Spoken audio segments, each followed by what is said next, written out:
Weekend ఎలా spend చేశారు? చూడండి సార్, స్టాక్ మార్కెట్ పరిస్థితి ఏంటి? సో వచ్చే వారం స్టాక్ మార్కెట్ బుల్ రెచ్చిపోతుందా? ఆ విషయాల గురించి చూద్దాం. అలాగే సో ఐటీ స్టాక్స్కి తీపి కబురేంటి? సో ఐటీ సెక్టార్కి గోల్డెన్ డేస్ రాబోతున్నాయా? సో ఆ విషయాల గురించి చూద్దాం.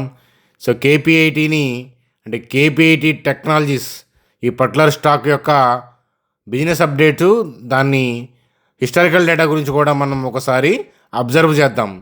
So Reliance, HDFC bank, so వీటికి సంబంధించిన business updates. So Dabur Info ఎడ్జ్కి సంబంధించిన Q1 బిజినెస్ అప్డేట్స్ వచ్చాయి. సోబా రియాలిటీకి సంబంధించిన అప్డేట్స్ చూద్దాం. మణిపురంకి సంబంధించిన కీ న్యూస్ అప్డేట్ ఉంది. సో అదేంటో చూద్దాం. సో ఐడిఎఫ్సి ఫస్ట్ సంబంధించిన Q1 update, so DHP India యొక్క హిస్టారికల్ డేటా, సో ఇత్యాది విషయాలు చూస్తూ బ్యాంక్ నిఫ్టీ యొక్క ముఖ చిత్రంతో వీడియోని సింపుల్గా ముగిద్దాం. చూడండి ఫ్రెండ్స్, వీడియోలోకి వెళ్ళే ముందు సో మన ఛానల్ వీడియోకి లైకు. సో అలాగే ఏంటంటే మన ఛానల్ వీడియోని సబ్స్క్రైబ్ చేయాలి అని అంటే, మన ఛానల్ సబ్స్క్రైబ్ చేయాలంటే స్టాక్ మార్కెట్లో ఎంతో కొంత ఎక్స్పీరియన్స్ ఉంటేనే థింగ్స్ అనేవి అర్థమవుతాయి అన్నమాట. సో కాబట్టి ఏంటంటే స్లోగా అయినా సరే మీకు అర్థమవుతుంది, సబ్స్క్రైబ్ చేసి ఫాలో అవ్వండి అని చెప్పి చెప్తాను. చూడండి ఫ్రెండ్స్, వచ్చే వారం మార్కెట్ యొక్క పరిస్థితి ఏంటి చూద్దాం. స్క్రీన్ మీద ఏంటంటే లాస్ట్ 3-4 మంత్స్ డేటా అనేది మనం చూపిస్తున్నాము. సో చూడండి ఫ్రెండ్స్, లాస్ట్ 3-4 మంత్స్ డేటా చూస్తూ మ్యాక్రో డేటాని ఎలా అప్లై చేయాలో చూపిస్తాను అనమాట. అసలు నెక్స్ట్ వీక్ ఇంపార్టెంట్ అప్డేట్స్ ఏంటి, స్టాక్ మార్కెట్ని డ్రైవ్ చేసే అంశాలు ఏంటి, సో అనేది మనం కనుక ఫస్ట్ మనం అబ్జర్వ్ చేయాలి. చూడండి ఫ్రెండ్స్, క్రూడ్ ఆయిల్ అనేది $70 పర్ బ్యారెల్, బ్రెంట్ క్రూడ్ అనేది $70 పర్ బ్యారెల్ అనేది సో ట్రేడ్ అవుతూ ఉంది. అది ఒక శుభసూచకం. సో అది ఏంటంటే 70. చూడండి సార్, స్క్రీన్ మీద ఏంటంటే సో నిఫ్టీ యొక్క లాస్ట్ 3-4 మంత్స్ డేటా అనేది మనం చూడొచ్చు అనమాట. చూడండి సార్, మ్యాక్రో డేటాతో స్టాక్ మార్కెట్ మూవ్మెంట్ని అప్లై చేయడం అనేది అదే చాలా కీలకం అనమాట. సో టెక్నికల్ థింగ్స్ అవన్నీ కూడా ఏంటంటే సో చూడండి, కాదని నేను అంటలేదులే, కానీ మ్యాక్రో డేటాకి స్టాక్ మార్కెట్ మూవ్ని మ్యాప్ చేయగలిగినప్పుడు ఏంటంటే మీ నాలెడ్జీ స్టాక్ మార్కెట్ మూవ్స్ని పసిగట్టగలదు అని చెప్పి చెప్తానమాట. సో వచ్చే వారం స్టాక్ మార్కెట్ని మూవ్ చేసే సత్తా ఉన్న అంశాలు ఏంటి, సో మ్యాక్రో డేటా ఏం చెప్తుంది, సో అనేది చూద్దాం పదండి. చూడండి సార్, దలాల్ స్ట్రీట్ని డ్రైవ్ చేసే అంశాలు ఏంటి అని అంటే ఫస్ట్ మెయిన్ ఏంటంటే essential crude oil. Crude oil అనేది $70 per barrel and Brent crude అనేది $70 పర్ బ్యారెల్ కింద ట్రేడ్ అవుతుంది. అది ఒక శుభసూచకం. వార్ అనేది అంటే యుఎస్ ఇరాన్కి సంబంధించిన వారు సద్దుమణగతం. సో వాళ్ళు స్టెప్స్ అనేవి సంధి వైపు స్టెప్స్ వేస్తూ ఉన్నారనే అప్డేట్స్ రావడంతో ఏంటంటే సో మనకి క్రూడ్ ఆయిల్ అనేది కొండ మీద నుంచి కిందకి దిగి వచ్చింది. సో క్రూడ్ ఆయిల్ మీద బాగా డిపెండ్ అయ్యి ఉన్న కంట్రీ కాబట్టి, మన ఎకానమీ బాగా డిపెండ్ అయ్యి ఉంది కాబట్టి సో ఖచ్చితంగా ఏంటంటే క్రూడ్ ఆయిల్ పడిపోవటం, సో $68-69 పర్ బ్యారెల్ అనేది ట్రేడ్ అవటం బ్రెంట్ క్రూడ్ అనేది, సో అది మనకి కలిసి వచ్చే అంశం. అలాగే ట్రేడ్ అవుతుందా లేదా అనేది మనం వచ్చే వారం కూడా అబ్జర్వ్ చేయాలి. అలాగే ఏంటంటే Q1 బిజినెస్ అప్డేట్స్ వస్తూ ఉన్నాయి మనకి. సో మనకి Q1 సీజన్ కాబట్టి Q1 బిజినెస్ అప్డేట్స్ ఆల్రెడీ వస్తూ ఉన్నాయి, బిజినెస్ అప్డేట్స్ వస్తూ ఉన్నాయి. సో యాక్చువల్ రిజల్ట్స్ అనేవి TCS అంటే జూలై 9న TCS యొక్క Q1 అప్డేట్స్తో ఏంటంటే మనకి ఎర్నింగ్ సీజన్ అనేది అఫీషియల్గా స్టార్ట్ అవుతుంది. సో TCS యొక్క Q1 రిజల్ట్స్ ఎలా ఉంటాయి అనేది సో చాలా కీలకం కాబోతుంది. అలాగే దానికి మించి ఏంటంటే మేనేజ్మెంట్ కామెంటరీ, అలాగే డిమాండ్కి సంబంధించి అంటే ఈ డీల్స్కి సంబంధించిన డిమాండ్ ఎలా ఉంది, సో దానికి సంబంధించి, అలాగే ఏ రిలేటెడ్ అప్లికేషన్స్ ఎట్లా ఉన్నాయి, ఏ రిలేటెడ్ డెవలప్మెంట్స్ ఎన్హాన్స్మెంట్స్ ఎలా ఉన్నాయి, ఏ రిలేటెడ్ ఆపర్చునిటీస్ ఎట్లా ఉన్నాయి, దానికి సంబంధించే కామెంటరీ అనేది చాలా కీలకం కాబోతుంది. సో అలాగే ఫెడ్ చేసే కామెంట్లు కూడా సో కీలకం కాబోతున్నాయి అన్నమాట. సో అట్ ప్రెజెంట్ ఏంటంటే స్టాటిక్గా మనం వెయిట్ చేయాల్సిన థింగ్స్ అయితే కనుక ఇవి, మనం అబ్జర్వ్ చేయాల్సిన థింగ్స్ ఇవి. వచ్చే వారం మనం వీటిని అబ్జర్వ్ చేసుకుంటూ మన పని మనం చేసుకోవాలన్నమాట స్టాక్ మార్కెట్లో. సో అది చాలా ఇంపార్టెంట్ అనమాట. ఇవి కాకుండా డైనమిక్ ఏదైనా షాక్స్ కానీ సర్ప్రైజ్లు కానీ రావచ్చు. అవి ఏంటంటే మన ఛానల్లో మనం డిస్కస్ చేసుకుందాం. కానీ డైనమిక్గా వచ్చాయి ఇప్పుడు మనం ఊహించలేం కాబట్టి అవి వచ్చినప్పుడు డిస్కస్ చేసుకుందాం. కాబట్టి అలాంటి అప్డేట్స్ కావాలి అని అంటే మన ఛానల్ని సబ్స్క్రైబ్ చేయడమే కాకుండా బెల్ ఐకాన్ క్లిక్ చేయండి అని చెప్తాను. సో ఆలని క్లిక్ చేస్తే కనుక మీకు అన్ని అప్డేట్స్ వస్తాయి. ఇలాంటి కీ ఈవెంట్స్ ఏదైనా జరిగినప్పుడు ఖచ్చితంగా వీడియోస్లో మీకు ఇన్పుట్ అనేది కనిపిస్తుంది అని చెప్తాను. సబ్స్క్రైబ్ చేసి చూడమంటే ఇక్కడ రిలయన్స్కి సంబంధించి కనిపిస్తూ ఉంది అప్డేటు. సో రిలయన్స్ యొక్క నెట్వర్త్ అనమాట. So 18 lakh crore. So 5 years ago TCS was India's most valuable company. ఇప్పుడు ఏంటంటే రిలయన్స్ ఇండస్ట్రీస్ అని కనిపిస్తూ ఉంది. చూడమండి sir, 5 years back TCS was India's most valuable company. అప్పుడు ఆ బిజినెస్ అప్డేట్, ఆ న్యూస్ అప్డేట్ చూసి అది పాజిటివ్ న్యూసే కదా. అలాగే ఏంటంటే మరి దాన్ని చూసుకొని అబ్జర్వ్ చేసిన వాళ్ళకి రిటర్న్స్ పాయింట్ ఆఫ్ వ్యూలో అబ్జర్వ్ చేసుకుంటే కనుక సో ఎలా ఉంది అనేది చూసుకోవాలన్నమాట. కానీ సో ప్రైస్ యాక్షన్ కాదు మీరు ఇవ్వాల్సింది. యాజ్ ఎ ఇన్వెస్టర్గా ఏంటంటే టీసీఎస్ యొక్క రెవెన్యూ పాయింట్ ఆఫ్ వ్యూలో ఏదైనా ప్రాబ్లం ఉందా లేదా అది చూడండి. హిస్టారికల్ డేటా మొత్తం మన ఛానల్లో చాలాసార్లు చూపించాను. అట్లా ప్రైస్ యాక్షన్ అవి ఏంటంటే టెంపరీగా ప్రీమియమ్స్ కట్ అవుతాయి. టీసీఎస్ టాప్ నుంచి 55% దాకా డిప్ అయి కనిపిస్తూ ఉంది. కానీ రెవెన్యూలో 50% డిక్లైన్ ఉందా? లేదు కదా. కాబట్టి ఏంటంటే జస్ట్ స్టాక్ మార్కెట్ యొక్క ప్రైస్, టెంపరీ ప్రైస్ ఎప్పుడు కూడా స్టాక్ మార్కెట్ అంటే ఆ స్టాక్ యొక్క మొత్తం వాల్యూని ఎప్పుడు కూడా రిప్రజెంట్ చేయదు. ఈ ఒక్క విషయం తెలిస్తే ఏంటంటే మిమ్మల్ని ఇన్వెస్ట్ చేస్తుంది అని చెప్తానమాట. సో ఇలాంటివి అబ్జర్వ్ చేయండి. అయితే ఇక్కడ చెప్తుంది ఏంటంటే రిలయన్స్ యొక్క థింగ్స్ పాజిటివ్గా చెప్తున్నారు. అంటే యాక్చువల్గా మార్కెట్ క్యాప్ పడిపోద్ది కదా. సో మార్కెట్ క్యాప్ పడిపోయింది కాబట్టి టీసీఎస్ది సో అలా కనిపిస్తూ ఉంది. కానీ రెండు కూడా వాల్యుబుల్ కంపెనీసే అనేది సో ఇక్కడ మనం వాటి యొక్క ఓవరాల్ బిజినెస్ చూస్తే మనకు అర్థమవుతుందన్నమాట. సో ఓవరాల్గా రిలయన్స్ యొక్క టీసీఎస్ యొక్క హిస్టారికల్ డేటాని మనం చాలాసార్లు చర్చించాము. భవిష్యత్తు వీడియోస్లో మరొకసారి చర్చించుకుందాం. వాటి యొక్క ఎర్నింగ్స్ వస్తాయి కాబట్టి ఎర్నింగ్స్ అప్పుడు ఇంకా కూలంకషంగా మనం మాట్లాడుకుందాము అని చెప్తాను. సో అది ఒకసారి అప్డేట్గా చూడండి. రిలయన్స్ యొక్క వాల్యుయేషన్స్ కూడా మార్కెట్లో అంటే ఈ మార్కెట్లో అలజడి వల్ల హెవీగా డ్రాప్ అయ్యాయి. అది కూడా మీరు ఒకసారి అబ్జర్వ్ చేయండి అని చెప్తాను. చూడండి సార్, మరి మ్యాక్రో డేటా పాయింట్ ఆఫ్ వ్యూలో మనం అబ్జర్వ్ చేయాల్సిన పాయింట్స్ గురించి డిస్కస్ చేసుకున్నాం కదా. టీసీఎస్ యొక్క ఎర్నింగ్స్, క్రూడ్ ఆయిల్ ప్రైస్లు, ఫెడ్ చేసే కామెంటరీ ఇట్లాంటివి మార్కెట్ని డ్రైవ్ చేస్తాయని మనం డిస్కస్ చేసుకున్నాము. సో లాస్ట్ 2-3 months డేటా మనం చూస్తే కనుక చూడండి, వారు వల్ల కనిపించిన డ్రాపు, వారు ఆపేస్తాము అనే అప్డేట్తో గ్యాప్ అప్, కానీ వారు ఆపకపోవడంతో సో మళ్ళీ ఏంటంటే మందగమనం, సో మళ్ళీ ఏంటంటే సంధి అని స్టెప్స్ వేయడంతో సో మళ్ళీ క్రూడ్ ఆయిల్ ఫాల్ డౌన్, దాంతో ఏంటంటే మన మార్కెట్లో ర్యాలీస్. సో అవి మనం చూసామన్నమాట. అయితే Q1 అప్డేట్స్ ఇప్పటిదాకా వచ్చినాయి, ఇప్పుడు వస్తున్నాయి అంటే బాగానే ఉన్నాయి. సో అది ఒక పాజిటివ్ అంశము. సో అయితే ఏంటంటే సో ఈ ఓవరాల్గా మార్కెట్ యొక్క గమనం చూస్తే కనుక చూడండి, ర్యాలీ కాస్త ప్రాఫిట్ బుకింగు, గ్లోబల్గా సౌత్ కొరియా మార్కెట్ పడ్డప్పుడు డిప్పు, అలాగే మీరు చూస్తుంటే కనుక profit booking kind of global మార్కెట్లో అలజడి ఉన్నప్పుడు కానీ, లేకపోతే మనకి ప్రాఫిట్ బుకింగ్ పాయింట్ ఆఫ్ వ్యూలో కానీ చూడండి ర్యాలీస్ మంచిగా ఉన్నాయి. డ్రాప్స్ అనేవి పెద్ద రేంజ్ లేదు చూడండి, పెద్ద హెవీ డ్రాప్స్ కాదు. అర్థమవుతుందా? ర్యాలీ కాస్త రీట్రేస్మెంట్స్ అనేవి, హెచ్చుతగ్గులు అనేవి సహజం అప్ ట్రెండ్లో. సో మళ్ళీ ర్యాలీ ఈ బ్రేక్అవుట్కి సిద్ధంగా ఉంది అని చెప్పచ్చు.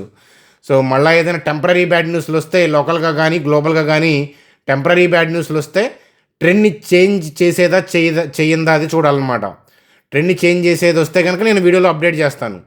సో టెంపరీ బ్యాడ్ న్యూస్ వచ్చినప్పుడు 1-2 days డిప్ వచ్చినా సో మార్కెట్లో ఏంటంటే త్వరలో ఈ బ్రేక్అవుట్ వైపు అంటే బ్రేక్అవుట్ వచ్చి మార్కెట్ ఎగబాకే అవకాశాలు కనిపిస్తున్నాయి అన్నమాట. ఈ అనుకున్నట్లు జరిగితే ఆ పాజిబిలిటీస్ కనిపిస్తున్నాయి. సో మార్కెట్లో ఏదైనా డైనమిక్గా బ్యాడ్ న్యూస్ వస్తే సో అలా కాకుండా మార్కెట్ కిందకి దౌడు తీయచ్చు. సో డైనమిక్గా ట్రెండ్ని చేంజ్ చేసేలాగా ఏదైనా బ్యాడ్ న్యూస్ వస్తే తప్ప మార్కెట్ని సో ఎవరు కూడా ఆపేటట్లు కనిపించట్లేదు అనమాట.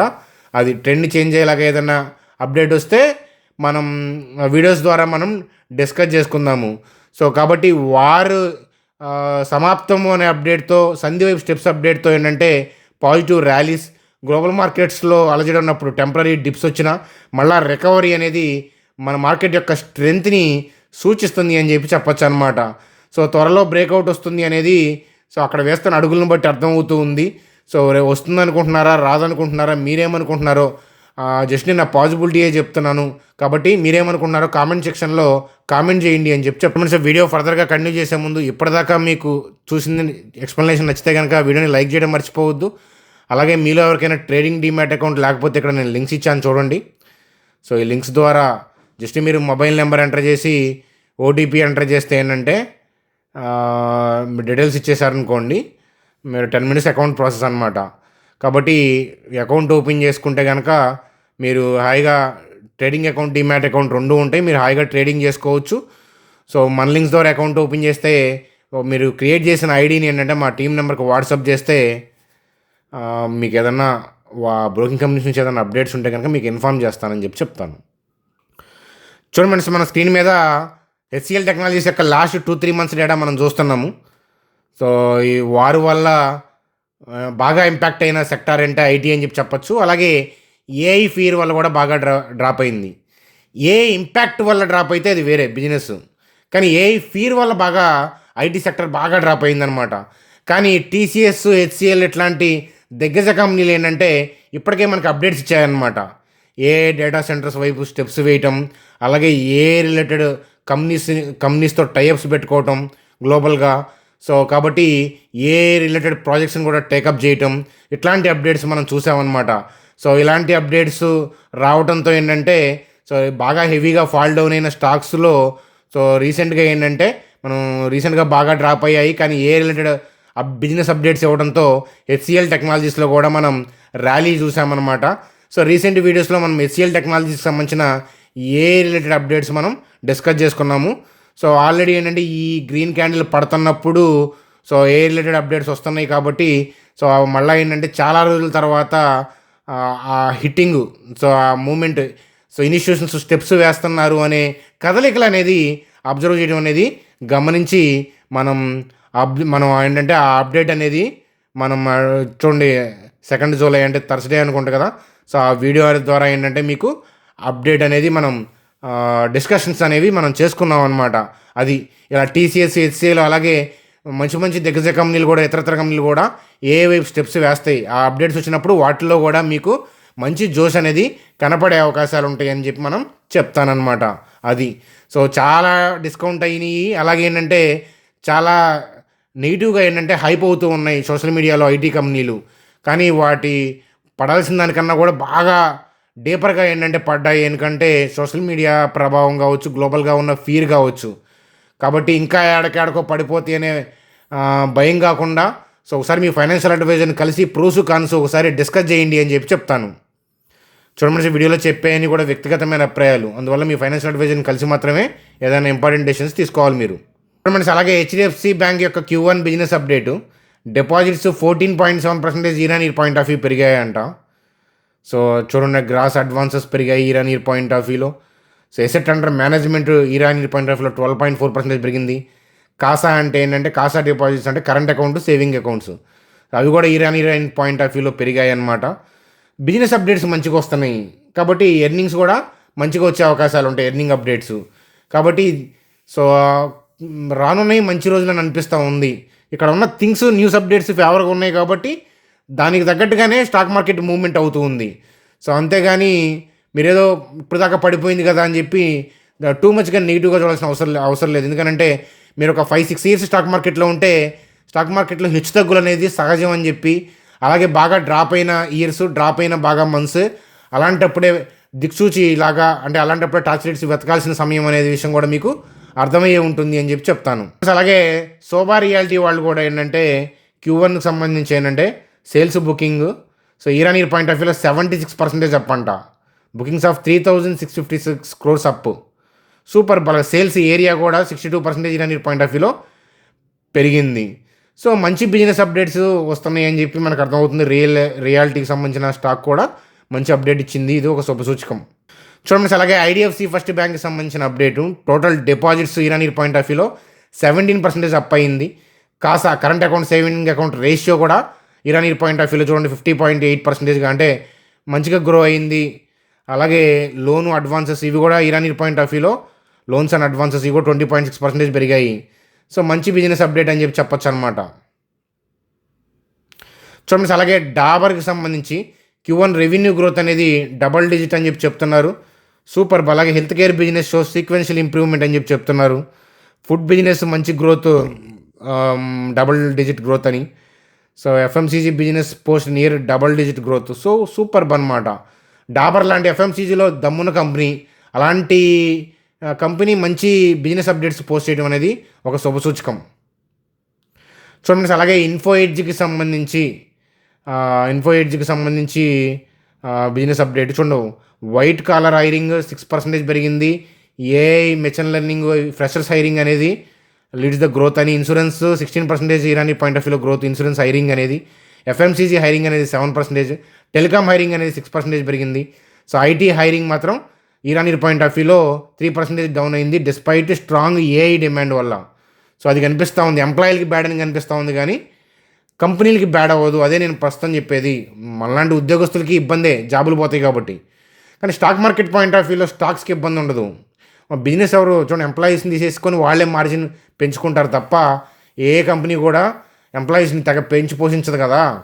సో కాబట్టి ఏంటంటే అది ఒక స్టాక్ మార్కెట్ పాయింట్ ఆఫ్ వ్యూలో బెనిఫిటే. వ్యక్తిగతంగా ఏంటంటే ఏఐ వల్ల ఎంప్లాయీస్కి డ్యామేజ్ అవ్వటం అది మనలాంటి వాళ్ళకి ఇబ్బందే కదా. సో అది చెప్పుకోవచ్చు అనమాట. అది కదా. ఇన్ఫో ఎడ్జ్ స్టాక్ హైరింగ్ సంబంధించిన అప్డేట్స్ బాగున్నాయి కాబట్టి ఇన్ఫో ఎడ్జ్ అంటే నౌకరీలో వాళ్ళ మెయిన్ ఇన్వెస్ట్మెంట్ మీకు తెలిసిందే కదా. నౌకరీ, జొమాటో ఇట్లా వాళ్ళ ఇన్వెస్ట్మెంట్స్ అన్నీ ఉన్నాయి. ఎక్కువగా మేజర్ స్టేక్ నౌకరీలో. సో కాబట్టి ఆ బిజినెస్ అప్డేట్స్ రావడం అనేది ఇన్ఫో ఎడ్జ్ కి ఆ స్టాక్కి కలిసి వచ్చే అంశంగా చెప్పచ్చు. చూడండి. అలాగే మనప్పురం ఫైనాన్స్కి సంబంధించిన update. So Manappuram finance CEO Deepak Reddy తను రిజైన్ అనమాట, stepping down in December. So అది అప్డేట్ అనమాట. సో CEO వెళ్ళిపోతే కొత్త CEO వస్తారు. అయితే ఏంటంటే ఇట్లాంటి అప్డేట్ల వల్ల ఏంటంటే స్టాక్స్ టెంపరీగా డిప్ అవ్వచ్చు. సో అది ఒకసారి అబ్జర్వ్ చేయండి. Sir DHP India, so BSE stock ఇది. సో NSEలో మీకు కనిపించదు, ఒకసారి చూడండి. సేల్స్ గ్రోత్ చూడండి. లాస్ట్ మనకి 10 years ఇక్కడ డేటా ఉందా, మంచిగా గ్రో అయింది. సో లాస్ట్ 2 years ఏంటంటే ఇక్కడ సేల్స్ రెవెన్యూలో మనకి డ్రాప్ కనిపించింది. సో దానివల్ల ఏంటంటే స్టాక్ ఏంటంటే డిక్లైన్ అయ్యింది. సో కానీ ఏంటంటే సో దానికి చూడండి ఇక్కడ మళ్ళీ ఏంటంటే రికవర్ అవుతూ ఉంది. మనం అలాగే ఎర్నింగ్స్ పాయింట్ ఆఫ్ వ్యూలో చూస్తే చూడండి, నెట్ ప్రాఫిట్లు చూడండి, నెట్ ప్రాఫిట్లో గ్రోత్. సో మనకి నెట్ ప్రాఫిట్ అనేది బాగా తగ్గినట్టు క్షీణించి కనిపిస్తూ ఉంది కదా. దానికి కారణం ప్రాపర్ రీజన్ ఉంది. చూడండి, ఊరక ప్రాఫిట్ తగ్గింది కదా అట్లా కాదనమాట. రీజన్ ఉంది. ఏంటంటే అది వీళ్ళకి కంపెనీకి ఏంటంటే అదర్ ఇన్కమ్ చూడండి, ఇక్కడ 74 కనిపిస్తూ ఉందా. అదర్ ఇన్కమ్ అంటే మ్యూచువల్ ఫండ్స్ ఈక్విటీలో ఎక్కువ ఇన్వెస్ట్మెంట్ చేసి దాని ద్వారా కూడా లాభాలు సంపాదించే బిజినెస్ ఉంది అనేది ఆ బిజినెస్లో పార్ట్ ఆఫ్ ఈ బిజినెస్లో. అయితే రీసెంట్గా స్టాక్ మార్కెట్లో డ్రాప్ ఉండటం వల్ల ఆ మ్యూచువల్ ఫండ్స్, ఈక్విటీ వాటిలో జరిగిన థింగ్స్ వల్ల ఆ ప్రాఫిట్ అనేది డిక్లైన్ కనిపిస్తుంది తప్ప సో మళ్ళీ మార్కెట్ పుంజుకున్నప్పుడు ఏంటంటే మళ్ళీ అది లాభంలో మీకు కనిపిస్తుంది. అర్థమవుతుందా? ఆ పాయింట్ ఆఫ్ వ్యూలో వాళ్ళు ఏదో సెల్ చేసుకొని ఉంటారు, దానివల్ల కనిపిస్తుంది తప్ప ఇక్కడ డౌన్ అయి ఉంది కాబట్టి ఈక్విటీను, మ్యూచువల్ ఫండ్స్, అందువల్ల అక్కడ ప్రాఫిట్ డిక్లైన్ అయ్యింది. కానీ ఓవరాల్గా ఏంటంటే సో మళ్ళీ రికవర్ అయినప్పుడు మంచిగా రికవర్ అవుద్ది. సో అలాగే మనకి క్వార్టర్స్ పాయింట్ ఆఫ్ వ్యూలో ఇక్కడ మనకి బిజినెస్ చూస్తే నెట్ ప్రాఫిట్లో కూడా గ్రోత్ అనేది మళ్ళీ స్టార్ట్ అయింది. అర్థమవుతుందా? సో మళ్ళీ ఏంటంటే ఈ స్టాక్ యొక్క ప్రైస్ టు ఎర్నింగ్ ఏంటంటే 20 అండర్లో ఉంది. సో అలాగే డెట్ టు ఈక్విటీ అంటే డెట్ ఫ్రీ కంపెనీ మీకు ఇక్కడ కనిపిస్తూ ఉంది. సో వీళ్ళకి ఏంటంటే ఎక్స్పోర్ట్స్ బిజినెస్ ఎక్కువ, మ్యానుఫ్యాక్చరింగ్ కంపెనీ ఇది. అర్థమవుతుందా? సో మనం పొరోస్, కాన్స్ మనం చాలాసార్లు డిస్కస్ చేసుకున్నాము. ఈ వీడియో లెంతీ అని చెప్పేసి నేను మళ్ళా దీన్ని పార్ట్ 2 అనేది పెండింగ్ పెడుతున్నాను. సో కాబట్టి ఎక్కడా కూడా ఏంటంటే బిజినెస్ పాయింట్ ఆఫ్ వ్యూలో ప్రాఫిట్లో ఈ డిక్లైన్ ఉన్నా కూడా ప్రాపర్ రీజన్ కనిపిస్తూ ఉంది అదనమాట. సో మళ్ళీ ఏంటంటే ఈ రెవెన్యూ మళ్ళా గాడిని పడి సో అందుకున్నప్పుడు ఏంటంటే సో మళ్ళా స్టాక్స్ ప్రైజ్లు ఏంటంటే అందుకుంటాయి అన్నమాట. అక్కడ డిఫరెన్స్ ఉంటే ప్రాబ్లం, అంతేగాని సో ఇండివిజువల్గా స్టాక్లో స్కామ్ కానీ ఫండాస్ కానీ ఎఫెక్ట్ అయ్యి తీవ్రంగా ఇంపాక్ట్ అయ్యేది కానీ బిజినెస్ ఫేడ్ అయిపోవటం కానీ సో అట్లాంటివి ఏమీ కనిపించట్లేదు అనమాట. సో కొన్ని ఇయర్స్ 1 or 2 years ఏంటంటే డ్రాప్ ఉంటాయి బిజినెస్లో, డ్రాప్ గ్లోబల్గా థింగ్స్ వల్ల కానీ, డిమాండ్ లేకపోవడం వల్ల కానీ, కన్సర్న్స్ కానీ. ఇంకా మీరు ప్రోస్ కాన్స్ చూడండి, మేనేజ్మెంట్ కామెంటరీ, అలాగే బ్రూయింగ్ కంపెనీస్ వాళ్ళు ఇచ్చే రిపోర్ట్స్ చదవండి. సో ప్రోస్ కాన్స్ చూడండి, దాని తర్వాత మీ ఫైనాన్షియల్ అడ్వైజర్ని కలవండి. ఆ కంపెనీలో అక్కడ చెప్పుకోదగ్గ స్కాము లేకపోతే ఫండాస్లో ఏమన్నా డీవియేషన్ అయిపోవడం అట్లాంటివి ఏమీ అంత బ్యాడ్ ఏమీ నాకు కనిపించట్లేదు అనమాట. సో అదనమాట. మీరు ఇంకా మీ ఫైనాన్షియల్ అడ్వైజర్ని కలిసి ప్రోస్ కాన్స్ తెలుసుకోండి, మీరు కూడా రీసెర్చ్ చేసుకోండి అని చెప్తాను. బ్యాంక్ నిఫ్టీ కూడా లాస్ట్ 2-3 మంత్స్ డేటా మనం చూస్తే వార్ వల్ల డ్రాపు, దాని తర్వాత ఆపేస్తామన్నప్పుడు రికవరీ, ఆగపోవడంతో మళ్ళా డ్రాపు. సో ఆపుతాము అని సంధి కుదురుతుంది అనేటప్పుడు మనకి మంచి జోష్ అనేది కనిపించింది. నిఫ్టీ అన్న ఐటీ ప్యాక్ వల్ల డల్ అయింది కానీ బ్యాంక్ నిఫ్టీ మాత్రం ఏంటంటే మంచిగా స్ట్రెంత్గా పనిచేసి కుడి భుజం అయింది నిఫ్టీకి అని చెప్పి చెప్తానన్నమాట. సో ఓవరాల్గా మంచి జోష్తో ఉంది. సో ఇలా హైయర్ లెవెల్లోకి వెళ్ళినప్పుడు ఆర్డర్లు దొరక్క 1-2 డేస్ డిప్ అయితే అవ్వచ్చు, అది మనం జడ్జి చేయలేము. అది రన్నింగ్లో చూడాలి. అది రన్నింగ్లో ఆర్డర్లు ఫిల్ కావట్లేదు అనేది క్యాండిల్ మూవ్మెంట్ చూస్తే అర్థమవుతుంది. సో అలాంటప్పుడు ఏంటంటే 1-2 డేస్ డిప్ అవటం, లేదా టెంపరీగా లోకల్గా కానీ గ్లోబల్ కానీ టెంపరీ బ్యాడ్ న్యూస్లు వచ్చినప్పుడు కాస్త రీట్రేస్మెంట్స్ రావటం అలాంటివి జరగచ్చు. కానీ మామూలుగా బ్రాడ్ పిక్చర్ అయితే కనుక చూస్తే ఈ వార్ దగ్గర నుంచి మంచి ర్యాలీ, ఆ ట్రెండ్లో అయితే కనుక ఏ చేంజ్ కనిపించట్లేదు. డైనమిక్గా ఏదైనా బ్యాడ్ న్యూస్ వచ్చి ట్రెండ్లో ఏదైనా చేంజ్ కనిపిస్తే మన ఛానల్ సబ్స్క్రైబర్స్కి నేను వీడియోస్ ద్వారా తెలియజేసే ప్రయత్నం అనేది చేస్తాను. సో అదనమాట. సో మీరు క్లియర్గా చూడొచ్చు, లాస్ట్ 2-3 మంత్స్ డేటా అనేది క్లియర్గా చూడొచ్చు చార్ట్లో. సో అదనమాట కథ. సో అది ఫ్రెండ్స్, ఇప్పటిదాకా చెప్పిన వీడియో నచ్చుంటుంది. లైక్ చేశారా మరి, సబ్స్క్రైబ్ చేశారా మరి, మీ ఫ్రెండ్స్కి ఫ్యామిలీ మెంబర్స్కి షేర్ చేశారా మరి, సెలవా మరి. Bye friends, good day.